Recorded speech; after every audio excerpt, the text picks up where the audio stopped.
binaboy niya yung late registration ng ating bansa eh.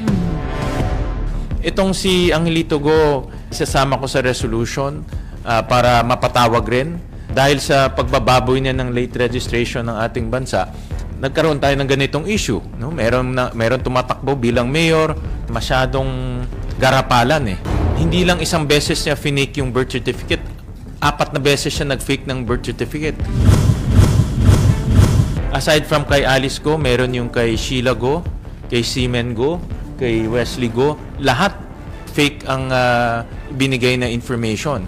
Doon sa pangalan ng father, sinulat niya doon, lahat Angelito Go. Pero ang pangalan niya is Jiang Jong Go.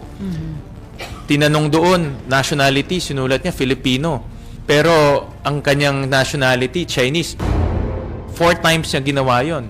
Yung date of marriage, naglagay siya ng date doon na wala naman marriage certificate. At ang kasamaan pa, yung year ni Alice Go at Sheila Go, iba sa year ni Seaman Go at ni Wesley Go.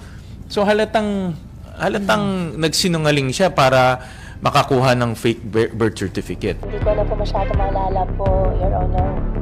Your Honor, hindi ko na po alam. Your Honor, hindi ko na po alam yung bata pa.